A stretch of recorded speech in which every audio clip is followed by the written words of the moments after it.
If you're not using email and SMS to increase the lifetime value of your customer, then you need to listen to this podcast.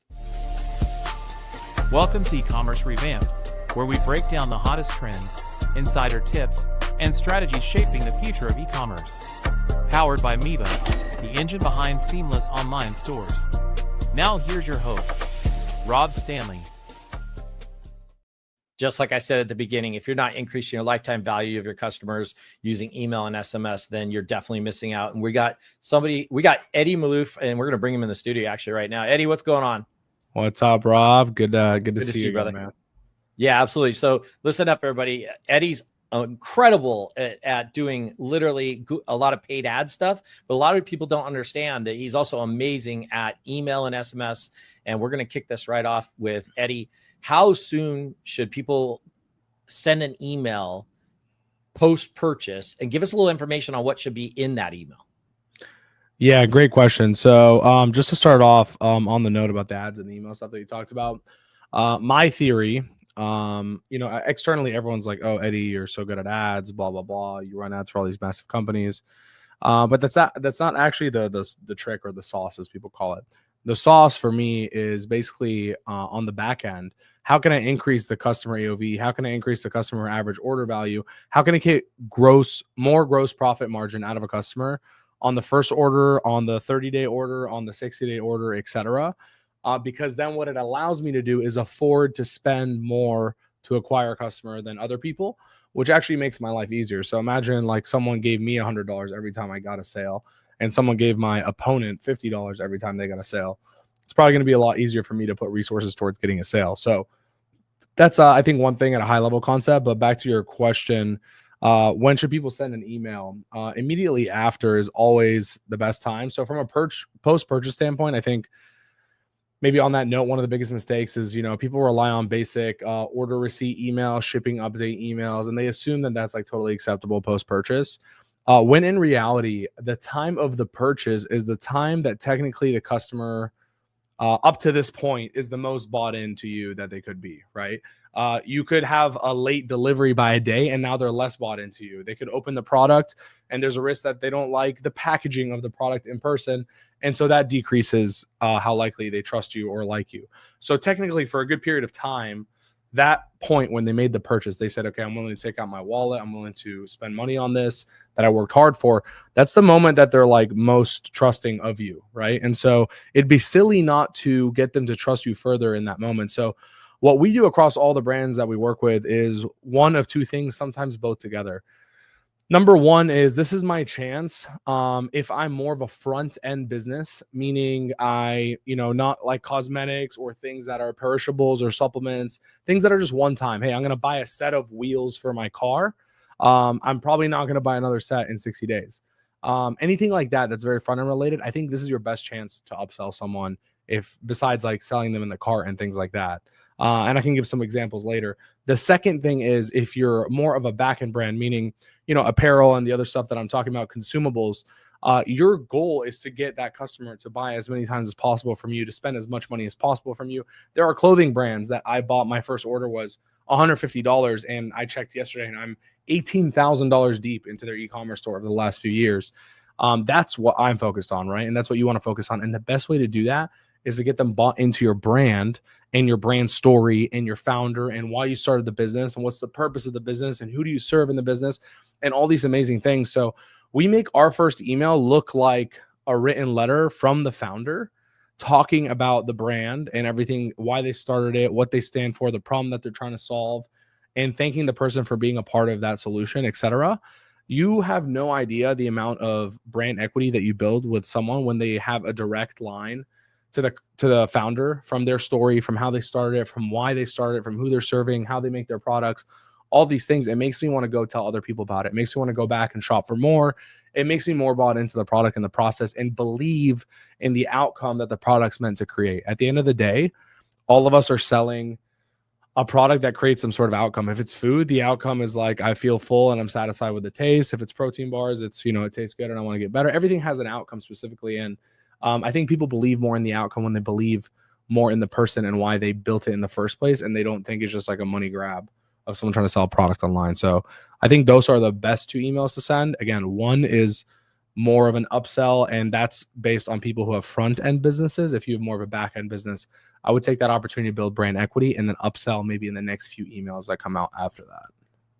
I love that. Yeah. Hearing the story or getting something from the founder and learning more about the company I just spent my money with would definitely bring me back, depending on the item. Like, obviously, like you said, rims or tires or something like that, a little different. But let's face it, a lot of companies don't do that. They're doing, smaller or items that are literally a little easier to purchase, not so expensive. Eddie, one of the things we used to do, and I'd like you to kind of touch on this, is we would always take advantage of our online invoice, or sometimes the thank you email we'd send out. Like, they would go out saying, thank you for purchase, and then here's your invoice type thing. We used to always put like either a code in there, or, hey, here's a extend your warranty type thing within there. So it was almost like a slight sell within it. But have you seen people do that, or what kind of mistakes have people made with like a thank you type email? Yeah. So that's what I'll, so that'd be like a good example, but you're not a front end business, but like, let's just pretend you are a front end business and you did the same thing. I'll tell you what I do. One, you have to understand people value a logical reason of why you're giving them the discount versus just giving them the discount. When you just give them a discount, you're actually training the consumer to want discounts with you. When you give them a discount that's justified by logic, I'll explain in a second, and a very clear example, you get such a higher take rate on the discount because they believe in the scarcity of the discount. So let me give you an example. I sell wall art. Okay, so let's just take this as an example. Stuff like this, I know, super cute. I love that. So we sell wall art online. On the post purchase, beforehand, it was like your typical, hey, congratulations, thanks for your order, here's our story, blah blah blah, here's how we make our materials. By the way, if you add something else to your cart, we'll give you 30% off right now, but this code expires in 24 hours. Crickets. Maybe like 3-4% people took that and actually ran a discount and went back and purchased again. I went and I changed it. I said, hey, instead of 30%, I'm going to do 22%. Okay. And then eventually, by the way, we got down to 18% was the lowest I went. So I was able to get this to 18%. So I'm going to use 18% as an example. I go, hey, listen, thanks so much for shopping with us. We're glad you loved our products. We're sure there's probably something else you wanted to buy, but it maybe didn't fit the budget or whatever the case is. When we actually make our products, our biggest cost that we have to pass on to you as a consumer is shipping. Because shipping is so expensive, we have to put them in big dimensions. It's heavy to ship. It's like a massive big box that we have to put it into. So if you order more things under the same email address, we will give you all the savings that we make from not having to pay more in shipping costs, and we'll pass that whole 18% to you. This is the only time you'll ever get this discount code, and you have to do it in the next like 24 to 48 hours. If your code stops working, that means we've already packaged your product. If your code works still, that means the product still hasn't been packaged and you've ordered just in time, and we'll make sure to include that savings to you. And so now people assume that I'm passing on the savings to them. There's a clear logical reason why, number one. Number two, when I actually do this, if you think about it, it creates blind scarcity. There's no timer on the screen counting them down. There's no 24 hours. There's no 12 hours. It's created as if like, hey, when the order is done, it's done. And really, in reality, I put it for like 28 hours or something like that, right? Just so it's like around the time that we complete an order normally. And if they order after, whatever, I'll pass the savings on and I'll ship it separately, right? But it gave a very logical and clear reason why. And dude, our rate went from like 3-4% to literally 22% of people started purchasing on the post-purchase upsell email. And dude, they would come back for hundreds of dollars. Like, I think it was like $380 AOV after the 18% discount on the second order that they made. And they made it in that moment because I passed on a logical discount and I made it clear. And they had no, like, it's almost like curiosity is strong enough to just go try the code just to see if it still works, so that the product hasn't shipped. And then you're kind of in there trying to make a decision happen, right? So I basically like 7x'd our output on the post-purchase just for making it a logical discount instead of just a discount I want to give so you buy more money. And think about it. Our original discount was 30%. and people were taking it less than 18% because it had logic behind it. I love that. I'm going to use that somewhere down the line, or definitely pass that on. Listen, we're talking a lot about like emails, using the thank you to, generate more money. Let's talk a little bit about email flow. Like, how many emails you should be sending out, when you're sending them out, to generate, these extra potential sales or post-purchase sales. Help us out.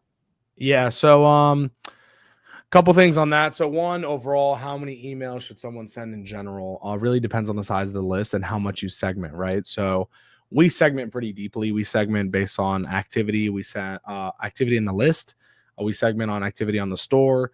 We segment on the recency of their last order. Are they subscribed to SMS or not subscribed to SMS, etc. And just a side tip on the SMS thing. Everyone should be doing SMS. It's the most profitable platform by miles, even more than email. And what I do, for example, if you're using Klaviyo or something, in the footer of your email, you can put a section that's always in the footer section that incentivizes them to subscribe to SMS. And if they end up subscribing to SMS, you could have that footer hidden on all the emails. So it's just a filter you put on. So you send the same email to everyone. If I'm subscribed to SMS, I don't see that. If someone is not subscribed to SMS, they do see that. Very easy way to start transitioning people over. But in general, how many emails to send? I mean, dude, we have some stores that are really deeply segmented that I don't send to everyone. I send to like 15 filters on that list, for example. I can send 40 emails a month to that list and be totally fine because the same person isn't getting 40 emails.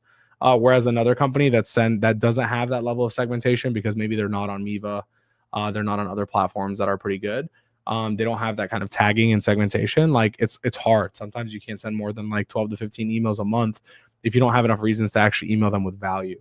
Now, the key here overall, though, and I think what most business owners miss in the e-com space is that they don't actually give value, and they don't understand that giving value creates a trust that actually generates more sales than discounts and one-time promotions and things like that.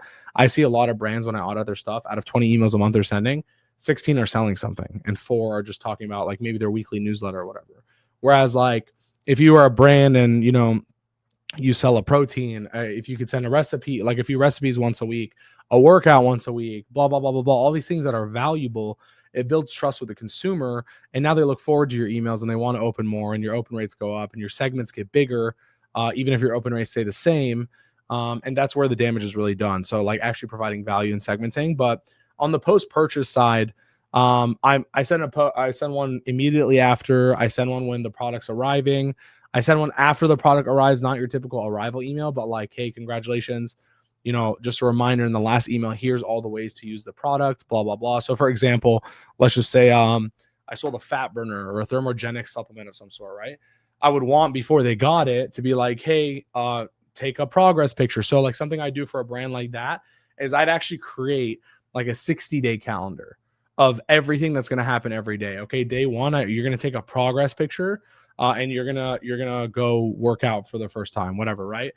Day 2, we're gonna make sure that we're doing this for breakfast, right? Baby steps. Day 3, whatever. Day 10, progress picture number 2. Take another progress picture. And every day, one of the reminders is you got to take the supplement. You got to take the supplement, right? And so I'm getting them in the habit of not only getting the supplement, but remember the reason we're selling the supplement is the outcome in the first place, right? So if I can create habits for these consumers where these consumers can actually become habitually inclined to use our products because I'm putting them in that pattern and I'm relating the product to the outcome. Really, the outcome is they took progress pictures so they can see their weight loss, right? The outcome is they're actually dieting. They're actually working out. They're doing all these things besides the fat burner that actually gets them the outcome that they wouldn't get the same outcome with just taking the fat burner and sitting on the couch. I've now created these habits around the fat burner, and the outcome, which is weight loss, is not associated to those habits. It's associated to the fat burner. And so this person will forever take this fat burner, or at least whatever, 6 to 12 months, whatever the case is. The LTV on that person is significantly higher than someone who I just sell. Think about it. They took my fat loss, and then my next email to them is, hey, congratulations, you should buy our protein. And the next email after that is like, hey, since you love our fat loss, you should try our vitamins and blah, blah, blah, blah, blah, which is what most people do. But what I'm trying to do is how can I indoctrinate them into making my product consumption habit? If I can't get them to buy more products, like the wheel example as a whole, I'm trying to get them to refer people to buy more products, to show them other products that are not the same one that maybe they can purchase as well. And so You got to pick and choose based on the industry that you're in, but the goal is to build trust and to indoctrinate the person into wanting to open your emails and wanting to be a part of your brand more than they were before. I love that. You could throw a case study in there, and within that case study shows the supplement they're using. And then somebody used this other supplement that happens to be yours also, how they work together and how they lost even more because of that. We're not going down that rabbit hole right now, but listen, we are, obviously talking about email, SMS, follow-up, post-purchase type scenarios, what to do. Eddie, we're going to take a quick commercial break. When I come back, though, I want to talk to you a bit more. Eddie's going to give us his go-to email and SMS tools. He's going to actually share those with us on what he uses for emails, what he uses for SMS on these things we've been talking about. We're going to do that right after this commercial break. Ready to revamp your online store? Miva's e-commerce platform offers powerful tools and flexible solutions that grow with your business. From design to checkout, Miva has you covered. Don't just sell, stand out. Check out miva.com/podcast to start building your dream store today. So head on over to miva.com/podcast. We've got lots of great resources there. I got Eddie Maalouf on, and we're talking from Bad Marketing. I forgot to mention that at the beginning, by the way. And he's got a great marketing company called Bad Marketing. But we are talking about basically post-purchase, lifetime value, how to use these email and SMS to extend that. And right before the break, Eddie was going to share with us some of his go-to email and SMS tools that he uses to do these things that we just got done talking about. Eddie, share it with us. I notice when I share a bunch of tools, no one uses any of them. So I'm just going to share one tool instead. That's my no-brainer. Have to use it no matter what store I have. Every store I have runs on it. Every one of my client store runs on it. Every one of my friends' agencies' client stores runs on it. And that is a software called OpenSend. Transparently, it's such a good software that about a year and a half ago, I invested a pretty significant chunk of money into that business because I believed in it so much. But basically what they do, and there's a lot of products that do something similar online that preach that they're better. But OpenSend's the only one that's directly integrated with Klaviyo, and that's by Klaviyo's choice, not by anyone's choice. And to even see that Klaviyo, a big email platform, picked this platform over other ones, I think should say enough. But that being said, what OpenSend does is when someone comes to your website, let's just talk percentages here, right? Maybe 2 to 3% of people will purchase. So there's 97% of people left that don't actually give you their information. Then you have like a pop-up of some sort, right? That maybe generates another 10%, let's call it. So now you have 87% of the traffic. You paid for this traffic. You probably spent money on ads, a lot of money on ads, influencers, whatever the case is, building your brand to drive this traffic. But 87% of people are leaving without giving you their contact information. And then you're going to have to spend more money to retarget them and hope that they come back and buy when most of them are not, right? Just based on the stats. So what OpenSend does is that actually you can create parameters. So I could say like, hey, if someone visited my website for 2 minutes and visited at least 2 different pages, I want you to pull their information and add them to my email marketing list. I want you to add it to its own list called the OpenSend list. And then I'm going to send them a welcome email with a promotional offer and things like that too, to get them back in. So now what's happening is I'm able to take the cream of the crop of the traffic that I'm losing, that I spent so much money on. I don't want all of it because a lot of it's trash traffic, right? They come, they leave in 15 seconds, they leave in 5 seconds, they accidentally click, whatever it is. I don't want those people. But if I can create the filters and the parameters to get the best people, then what's happening is instead of going and spending dollars to get that customer, if not tens of dollars on Facebook and giving that money to Mark Zuckerberg, I can spend like 25 to 30 cents an email and get that contact added to my list. And they open at about a 55% open rate. So 1 out of 2 of these contacts is going to open the first email that I send them. And I'm going to be able to promote my products to them. And on top of that, I'm going to have their physical address. I can send them mailers. I can do whatever I want to retarget these people. But now what's happening is I'm not wasting all this traffic money, right? If out of the 87% remaining, I could take 17% of them. Now 30% total of the traffic that comes to my site, 1/3 of it is being captured from a data standpoint. I'm collecting their email in some way, shape, or form. And now I'm able to monetize a lot more. That's just the tip of the iceberg for all the things OpenSend can do in general. But that's like the main feature that built the company up to, 7 figures a month in revenue because so many e-com brands were doing it. And this company wasn't even like running ads or anything like that at the time, right? This was all just referral traffic from other people who were getting results. I mean, I got clients who do $7-8 million a month, and almost $2 million of that comes just from OpenSend. And for context, you're paying, 25, 30 cents an email. Their bill is not even 15 grand. It's like 12, 13K, and they're making, almost $2 million. So that's obviously a crazy case study example, right? But that's a real scenario. And people think it's illegal. People think it's fake. That's how good it is. I did the same thing. I used it. I thought it was illegal. I got lawyers, blah, blah, blah, blah, did everything. And then was so impressed that I ended up buying into the company. This is quite some time ago, almost 2 years ago at this point, but very, very bullish on that software. Yeah. So go check out OpenSend. And, Eddie, I was thinking something when I want to loop back just slightly back to SMS. Sometimes I would get SMS messages from things I opted into, companies I purchased from. Sometimes they feel spammy. I'm just going to be straight up and say it. So how can people kind of avoid that when they're sending SMS, avoid it being kind of that spammy sort of thing? Yeah. So, it's spammy because you only get promotions. And that's really the biggest problem in the SMS space. So kind of like I was talking about in email, a lot of people make this mistake in email, but it's maybe like half their emails are promotions and the other half are not. Whereas on SMS, 100% of a brand stuff is promotional. They think that they could just oh, I'm just going to send a sale every time. I mean, Fashion Nova is the king of this. My wife sees the same promotion in the same thread and somehow she gets excited about it. It was the same one she bought last week, but they'll basically send, promotion over and over and over again. And they'll do it in clever ways sometimes too. They'll do it based on real life events, holidays that are around. They'll do some witty copy and stuff like that. They know their avatar very well, like someone at a Fashion Nova level. So they're able to do so without feeling too spammy, but most brands aren't in that situation. So for example, what I do, and these texts, contrary to what people think, actually drive the most amount of profit. So I'll give you an example. You could do Motivational Mondays if you're a coffee brand, right? For people who are ambitious and work hard. You could do a Motivational Mondays text where every Monday in the morning, their time at 8 a.m., based on where the subscriber is, they get a text message with some really sick quote that gets them super excited for their week, right? They're going to always want to open that, and your brand's always going to be top of mind. And whenever they need that product category, they're going to go to your brand, and they're going to show their friends. They're going to tell their friends to subscribe to your Motivation Mondays, and now their friends are going to subscribe to it.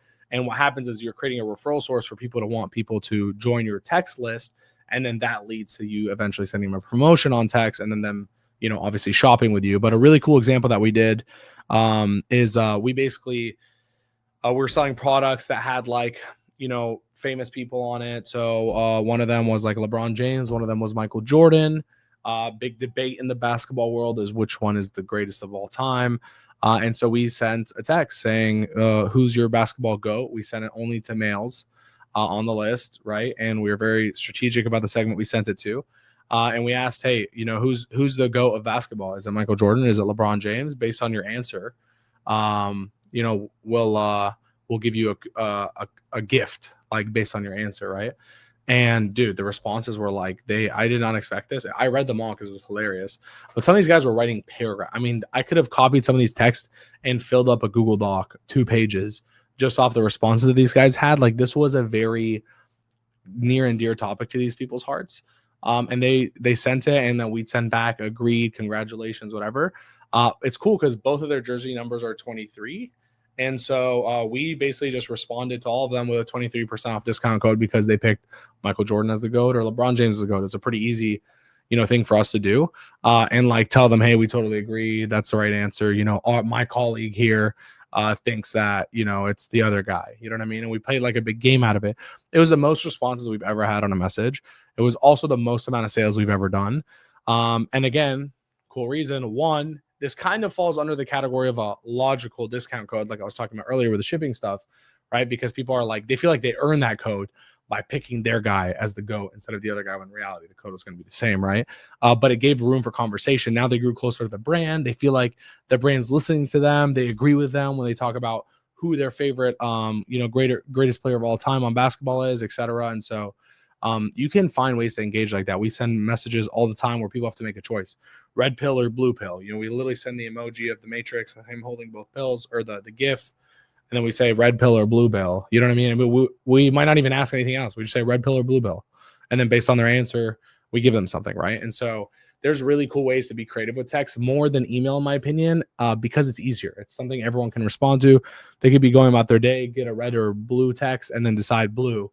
And then that leads them down a route of responses. And gamifying the text messaging game instead of just being another boring business that's just sending the same promotions as everyone else. I love that. I absolutely love that. And by the way, it's Jordan is my pick.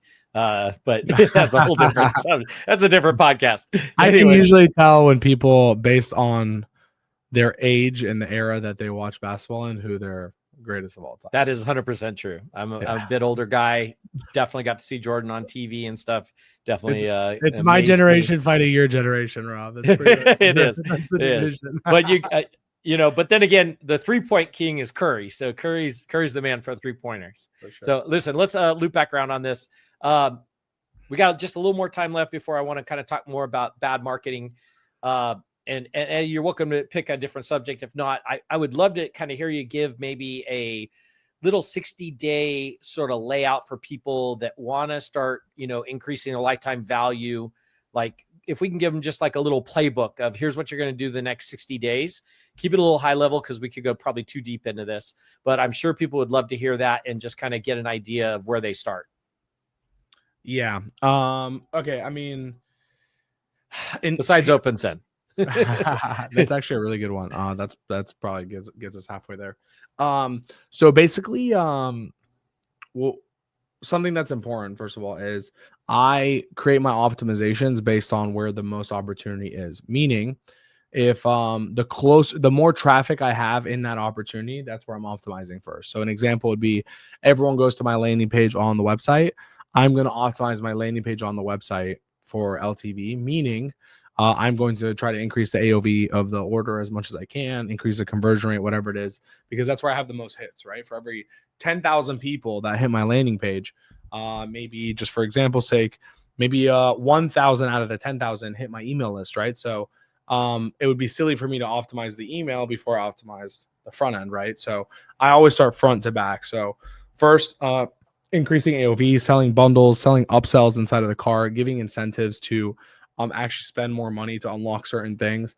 There are stores where I've used apps where we split test shipping. And some stores, for example, actually have twice the conversion rate at $9.99 shipping than it does for free shipping. Like, think about how fucking crazy that is. It doesn't even make sense. That's what that store did. And we tested it over like 10,000 visits and then 100,000 visits because we thought it was just a weird sample size, and it still ended up checking out, right? We tried free shipping, $4.99 and $9.99, and $9.99 had the highest conversion rate. It was crazy. So we're like, great, we're just going to charge $9.99 for shipping, get a higher conversion rate, and make $10 more an order, right? So there are so many things in that process in adding AOV and conversion rate to the actual store on the front end. That's probably the most important thing. On the back end, I would immediately start with a couple of things. So one, the post-purchase sequence, I would basically, you can divide out the sequence. So you could say like, sequence one, if this, or if that, or if that, or if that, pick these other sequences. And then what I would do is I would say, okay, if a customer just purchased this product and has not purchased this product, put them in a sequence selling them on this product right here that they didn't purchase. And the whole sequence is why these products are actually complementary, right? We obviously still talk about the brand and stuff like that, but our most built out post-purchase flows, you have to like zoom out to see the whole thing, because it's like 12 sequences of the same kind of sequence, just framed a little differently based on if they bought this product or if they didn't buy this product, or if they bought this product, or if they're a returning customer and they have this product but not this product, it looks like this. If they're a first-time customer and that's the same situation, then maybe it has the intro email about the brand and things like that, whereas the returning customer has something more catered to like, glad to see you here again type thing, right? So that's a very easy one overall. And I think very important is if you are selling a consumable product on the date of rebilling or whatever the case is, you want to like a few days beforehand, like get them excited again for the product, right? Talk about like results from the product, talk about like, why people take the product, talk about the upside of the product and the outcome of the product, all the things that you can do to get them re-excited about the product every time they're about to get another order coming in, I think is super important. And then I think the easiest thing that most people can do overall is on the checkout page, on like when you're actually going to add it to cart, not the checkout, but the actual landing page itself, have a pre-populated option for like a discount for subscription. 22% off for subscription, have that be the pre-populated option. And then they can pick the more expensive one for, no discount with no subscription. But what you're doing is you're basically getting more people to opt in for subscriptions for that discount, and then they become long-term customers and much easier to increase AOV on those. Love that. Love that. Hooking them in, to some sort of subscribe and save type offer. Always a great idea. Always going to move more items. Yeah, I love that. Absolutely love it. Eddie, great information. I want to talk a little bit about bad marketing, BAD marketing, bad marketing. Let everybody know what kind of service you guys offer, how people can reach out to you. And, it's not just paid ads. You guys do a lot over there. So tell everybody what you guys do. Yeah, appreciate it. Yeah, so long story short, we're full service. Like we launch our own brands even. So we have to do everything in-house. So we're able to provide those services externally for people, even all the way out to Amazon. We do hundreds of millions of dollars a year, some years over $1 billion on Amazon alone, right? But we're able to launch all these platforms is the good news. And the reason was we originally started as only a Facebook and Google ads agency. And then I'm talking back in 2017 to 20. And what happened was over time in e-com, we started seeing competition increase. We started realizing people need to really increase their back-end efficiency. They need to get more money from things like email and SMS that are free. And we started opening up those categories. Then all of a sudden ads became super difficult with the iOS update. And we realized creative was so important. So then we started building out like internal creative teams that make creatives. We got studios here in-house, etc. And then slowly but surely, then Amazon started becoming like such a huge profit source for so many businesses. And then we moved into Amazon, right? And so on, right? So we have 200 employees as a whole. So each person is a specialist in their role. Like if someone's only working on TikTok shops in our business, they're only working on TikTok shops. They understand e-com. They maybe have a background from email ads, all these other things in the email marketing or e-com side in general. But now they're focused just on TikTok. That's their life. That's what they live and breathe. That's what they work on every day. And so each lane is a specialist. The Amazon team only deals with Amazon. If you ask them to edit something on Shopify, 90% of them probably wouldn't even know how to do it. But if you ask them to run Amazon as a company, I'm sure they'd be able to do it at this point. So we do everything far in between. The thing is, like, the reason we're able to get that success for customers is we'll do an audit of every customer's business before we accept them on as a client. So even if you come to us and you say, hey, I got all the money, blah, blah, I got millions of dollars of funding, I want to do this, it doesn't mean we're going to take you on. We actually audit everything. We audit the product market fit of the product. We audit the offer, the COGS, and what the margins are. We audit the entire back end of the business from the email side to the Amazon side, et cetera. And we find all the holes. And even if you come to me, Rob, and you say, hey, dude, I want to do Facebook ads, and I audit your whole business, and I say, dude, if this is our budget, I'd rather spend it on Amazon because of XYZ reasons. Here's my proof of data of why this is a better opportunity based on the product. And we make the suggestion back to the client. If it's not a lane that we feel comfortable in based on the audit, we'll decline the client, because at the end of the day, like, we could sit here and make so much money. I mean, dude, in November, I remember I declined in November almost like $300K of recurring monthly revenue that was offered to us to pay and sign, which is a lot of money. I don't care how big or small your business is. That's a lot. Recurring monthly. And I declined them, or the sales team declined them, because of the audit process, and it is what it is, right? And so that's why we're able to get the results that we get. And we're just focused on that. Obviously, we can't get results for everyone. We try as best as we can. Sometimes it doesn't work out. That's just the world of marketing. But I mean, I'm pretty proud of the job we do, because we do a damn good job. And that's why BAD stands for bold and disruptive. Nice. Love it. So listen up, everybody, real quick. I'm going to throw this up on the screen for those that are watching, but those listening, BAD Marketing, BAD marketing.com, badmarketing.com. Go check it out. If you're interested, maybe getting an audit, or checking out the different services they offer, or if you want to send a message through there to Eddie, maybe you have a question or something. I'm sure either one of his team or himself will probably answer it. And yeah, take a look at that, badmarketing.com. Eddie, great having you on. Really appreciate you coming on. I'm going to try to schedule you ahead of time, get you on in a couple more months, because I would like to talk about paid ads. By the way, Eddie was on stage at Camp Miva, and I couldn't stop. I think my hand got sore from writing all the notes. Luckily, he gave me all his slides. So we've already implemented probably several of the strategies and suggestions he made on stage, and it absolutely is paying off already. So thank you so much for that, Eddie. Thanks for being on the podcast. Listen up, everybody. Appreciate you tuning in. Always looking for that thumbs up, and subscribe to the channel, and be sure to leave us a review on Apple Podcasts, and we'll see you all on the next episode. Thanks, Eddie. Thanks for tuning in to E-Commerce Revamped. Ready to take your e-commerce business to the next level? Visit Miva.com for the tools to build seamless online stores and unforgettable customer experiences. Until next time, keep your cards full and your customers happy.